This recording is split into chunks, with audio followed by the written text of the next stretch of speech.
পাশে গ্রামে বাড়ি, অশান্তি সবসময় লেগেই থাকতে। কিছুদিন আগে যে মহিলা মারা গেছেন, ওনার স্বামীও বিষেই মারা গেছেন। পারিবারিক অশান্তি সবসময় লেগে থাকে, স্বামী স্ত্রীর মধ্যে পাশাপাশি দেও লেগে থাকে। কি নিয়ে অশান্তি হতো এদের? মূলত কোনো পথ খুঁজে পাওয়া যায়নি পর্যন্ত অশান্তি এটা হতো। আম চুরি, মাছ চুরি, এটা পারিবারিক, কিন্তু স্বামী স্ত্রী যে কি হতো এটা সঠিক সবসময় হতো। ছেলেটা বাইরে একটা কাজ করে, আর মেয়েটা তো ভালো জায়গায় বিয়ে হয়েছে, জামাই চাকরি করে সরকারি সার্ভিস স্কুলে। এই কি পারিবারিক কি অশান্তি থাকতো লেগে? ছিল, কিন্তু এতটা আমি বুঝতে পারিনি। আর আমি তো সব ঘটনা বলতে পারবো না, আমি কদিন হলো গরম ছুটি করে তাই আসি না। আপনার বাইরে থাকেন? আম নেই, আম চুরি মানে আম কে পেরেছিল? আম পেরেছে কি না না এসব জানি না, আমরা পরে শুনলাম আম চুরির গন্ডগোল। ওর ভাই বোর সঙ্গে, যার মুন্ডিতে ওর সঙ্গে ওই লোকের আম চুরির গন্ডগোল। নাকি অশান্তি গন্ডগোল কি লেগে থাকতো? ও ভাই মরার তো অশান্তি গন্ডগোল সেরকম হতো না, দেখতাম না। তুমি বৌদিকে ফোন করলে কেন? হ্যাঁ হ্যাঁ, কি কারণে ফোন করলে? কি কারণে মুন্ডু কাটলে? 25-30 বছর চোরের বদনাম দিতে, সেই জন্য আমার আর আমি নিজেকে রাখতে পারি বলে আমি। মানে আপনার চোরে বদনাম দেয়? হ্যাঁ 30 বছর। আচ্ছা, 25-30 বছর আমি চোরের বদনাম দিচ্ছি, তার জন্য আমি আর এই লাস্টে আমের চুরির বদনাম দিয়েছে, আমি আর সহ্য করতে পারি। আচ্ছা, কত বছর? 30-40 বছর ধরে? হ্যাঁ। তোমাদের সম্পত্তি নিয়ে কি গন্ডগোল? কোনো সম্পত্তি কোনো গন্ডগোল না, ওই চাল চুরি, ধান চুরি, ওই মাছ চুরি। তো এইভাবে বৌদির হচ্ছে মিটিং ডেকে বহুবার এ করেছি, কোনো হয় না। তাই এই অস্ত্র কোথায় পেয়েছিলে, ধারালো অস্ত্র? আমি গাছ, নারকেল গাছ কাটতাম, সেই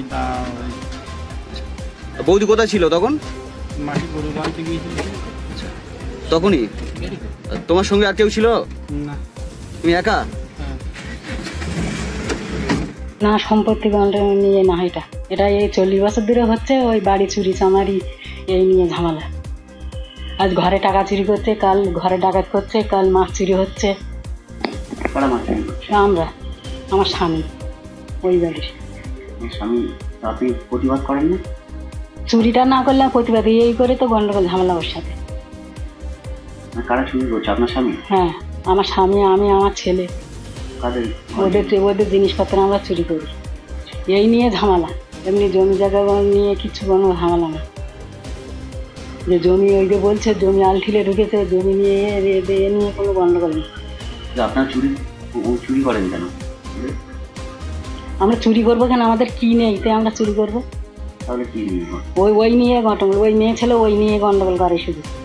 ওই নিয়ে অনেক গ্রামে অনেকবার মিটিং টাইম ডাকা হয়েছে, ওই নিয়ে ঝামেলা শুধু, আর কোনো জিনিস নিয়ে ঝামেলা। অনেকে তো বলছে যে সম্পত্তি নিয়ে আমার ছেলেরাও বলছে না, গ্রামের লোক কেউ কি বলেছে সম্পত্তি নিয়ে ঝামেলা? পরিবারের লোক এখন কত কি বলবে, ও ছেলে এখন কত কি বলবে। আপনার কি চুরি করতেন? কিচ্ছু চুরি করতাম না, অথচ সব দোষ আমাদের, আমরা চুরি করি সব ওদের বাড়ির। আপনি তো বললেন ওই মেয়ে ছেলে 40 বছর ধরে বলছে যে আমার চুরি করি, 30-40 বছর ধরে ইয়ে হচ্ছে, ঘটনা ঘটতেছে। এই স্বামী তো গ্রেফতার হয়েছে, কি চাইছেন? সাজা হোক? অন্যায় যখন করেছে সাজা হবে, তা কম হয় এইটা। অন্যায় যখন করেছে তো সাজা হবে, সাজা না করে কি ছেড়ে দেবে?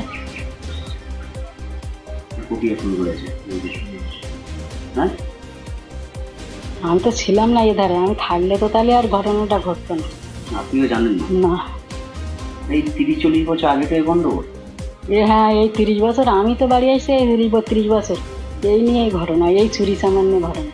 কি গ্রামের লোকের জিজ্ঞাসা, গ্রামের লোক হয়তো এখন ইয়ে করবে, ঢাকা দিতে চাবে, কিন্তু গ্রামের লোক সব কিছু জানবে। কি চুরি ঘটনা? ওই ঘরে আজ বলবে টাকা চুরি হয়েছে, কাল বলবে তোমার এই চাল চুরি হয়েছে, বলবে পুকুরি মাছ চুরি হয়েছে। এইগুলো গ্রামের লোক 2-4 সালেই ডাকলে হচ্ছে যে তারা বিশ্বাস করতো না, বলে তার কিছু নেই, মেয়েকে সে চুরি করে একে চুরি করে খায় সব। মানে আপনারা করতেন না?